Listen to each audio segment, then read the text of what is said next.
Hey guys, what's going on? All Hail King 9 back with another Call of Duty lineup tips and just breakdowns here about the upcoming matchups for this weekend's New York home series in the Call of Duty League. And we're finally back. It's been a couple of weekends and we finally have another Call of Duty event. And I'm just going to break things down and, go matchup by matchup and talk about some of my favorite plays for this upcoming weekend. So before I jump into some of the matchups, I just wanted to say that if you guys haven't really been following along with the Call of Duty scene, there's been a lot of changes with some of the rule sets in the league and with some of the guns that the players are able to use and some of the attachments that they're able to use. So as I've said in the past, Fridays are pretty hard to predict in a normal Call of Duty event, but this Friday is going to be even more difficult to predict because a lot of the team's play styles and a lot of the way individual players play is going to be affected by these changes. One of the main things is that the assault rifle role is now going to be mainly two players running that AR role on a team, where in the past it's usually just been one player and all the other players have been using submachine guns. So it is going to be a little different.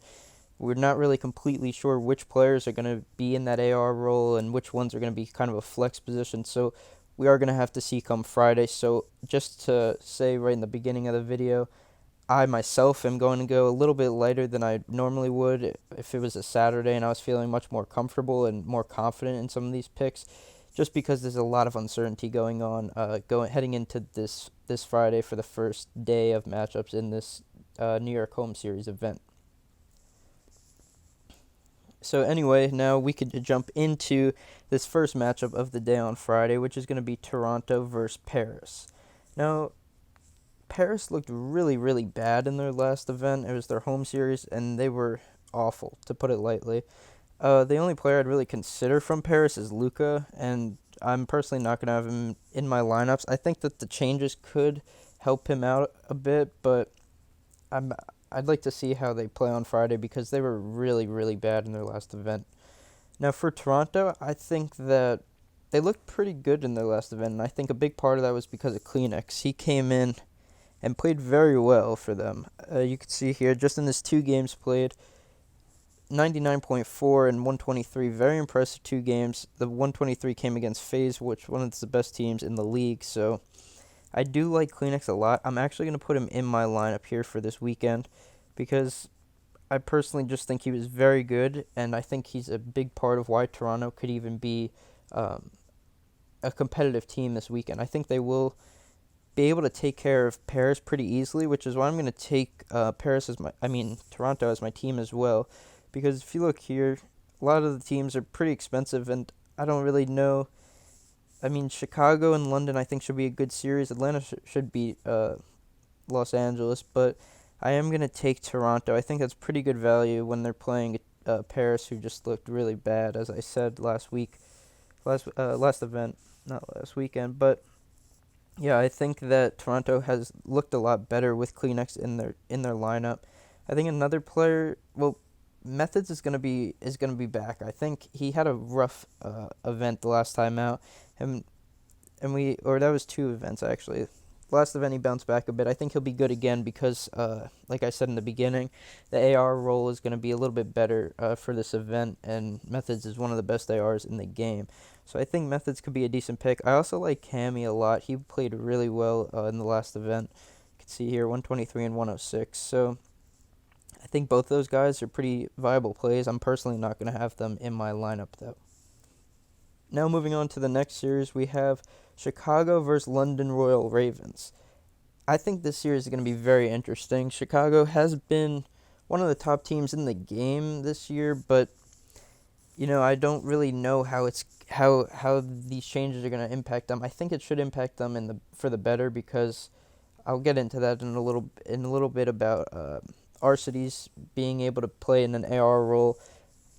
So yeah, I'll get to that in a bit. But for the London side of things, I think that these changes might help a player like Zero. I'm not going to play him, but I think that you could see Zero have a pretty good Friday event or Friday day. I think he could play pretty well there. I think Wuskin is a very good look too. He's been an AR the entire year for London, And with these changes, he could have an even bigger impact. And I mean, he put up a monster performance against Paris in that last event. This series should go 5 game. I could see it going 4 or 5 games. I think it's going to be competitive. I think a lot of people are sleeping on London, and I think they'll put up a good fight against Chicago. Now, for me, I'm not going to have any of those London players in my roster, but on the Chicago side of things, I'm going to target 2 players. So the first one I'm going to have is actually going to be my MVP spot, and it's going to be Formal. Formal has just been an absolute monster all year long. And I think with this new changes with the ARs, he's going to be able to get support from another AR and just thrive even more than he has already this season. So I'm going to put him in my MVP spot. I think it's a pretty safe pick. I think you could, look at other players, maybe somebody from that Atlanta FaZe team or like Mac from New York Subliners, but I'm going to put in Formal for my MVP spot. And the other player, as I said before, is going to be Arcides. Now, if you guys don't know, in the previous Call of Duties, he's been more of an AR type player, and he's been in this Call of Duty, since there's only really has been one AR on the team, he's been having to play in that submachine gun role, which wasn't the best for him. So I think he's a little undervalued here because he's been struggling, obviously, but I think with these rule changes, he's gonna perform very, very well, and I think a lot of people will avoid him because of his poor performances in the past. So I do look for Arcides to make a big statement with these new rule changes and come out with a great showing on Friday.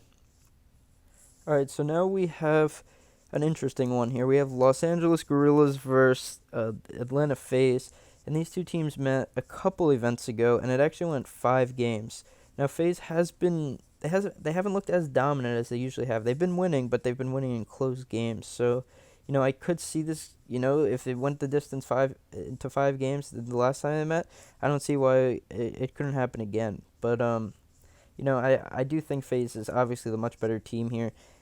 It's so hard to pick out of these top 3 which players you really think are gonna come out and be the best of these 3.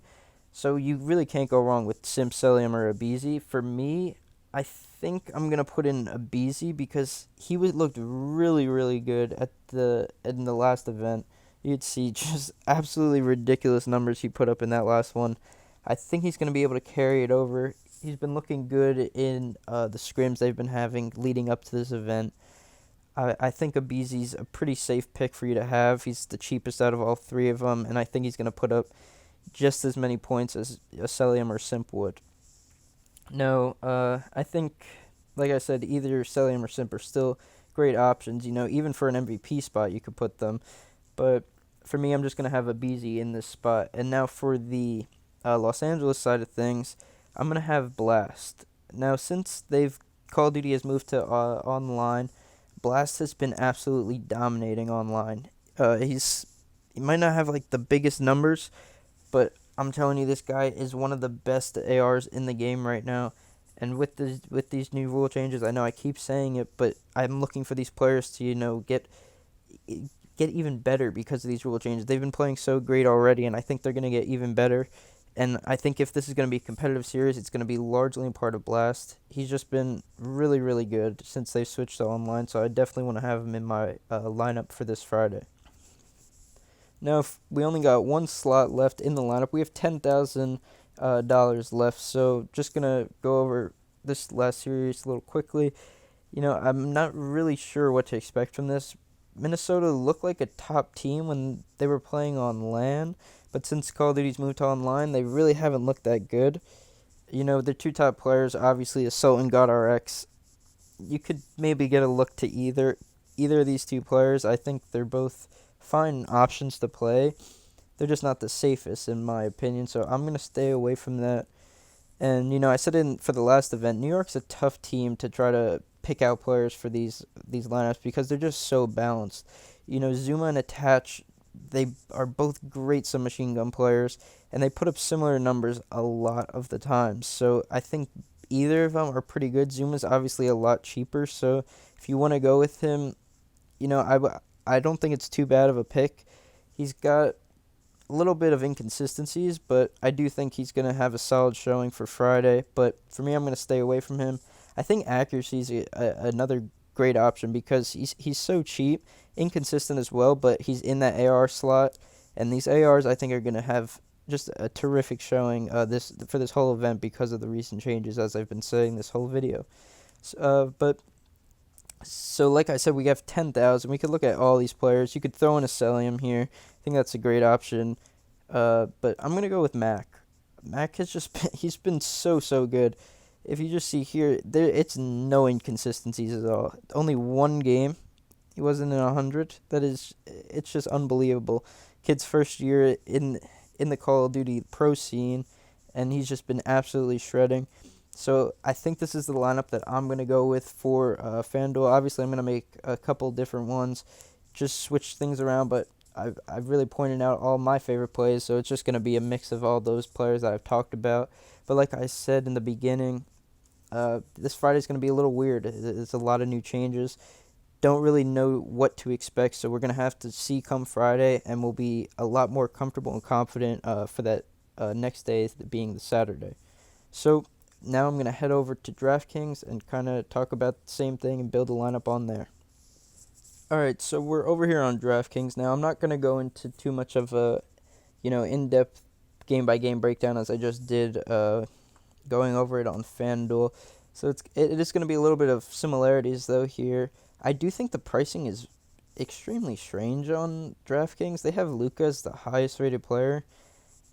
Doesn't make any sense to me at all. It's not even like he averages the most points per game.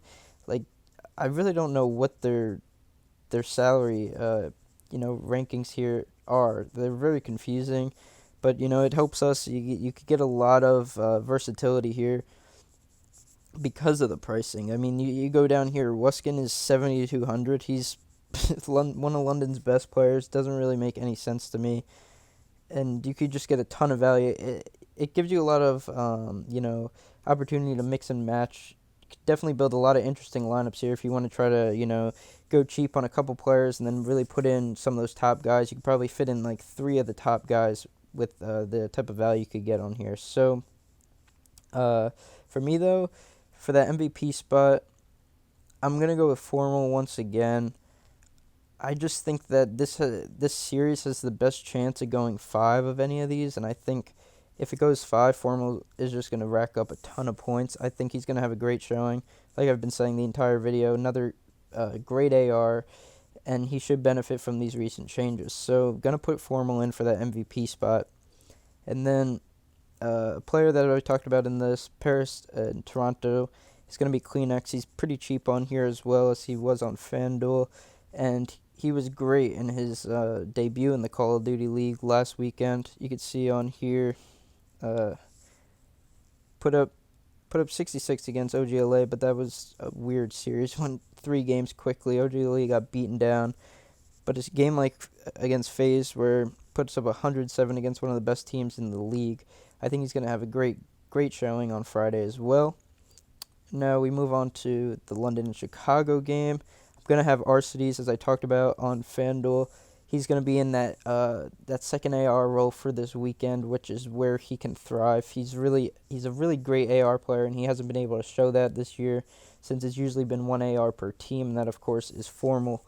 So I do think Arcides is going to be able to perform very well this weekend with that AR in his hands. Just to fill in the team spot here, I'm just going to throw in Toronto Ultra. I talked about that on FanDuel. They're playing Paris, who looked awful in the last event.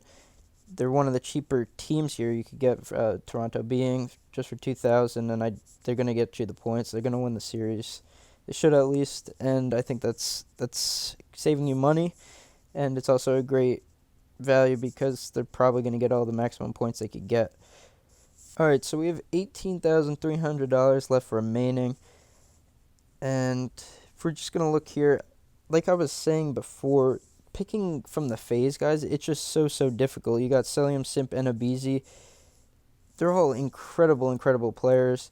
I think what I'm going to do here is just going to take 2 of them actually to fill out this lineup. I'm going to take Celium, and I think I'm going to take Celium and Simp here for this DraftKings lineup. In this New York Minnesota series, like I said, it's tough to pick out who's really going to pop off in this on for this New York team. They're just so balanced.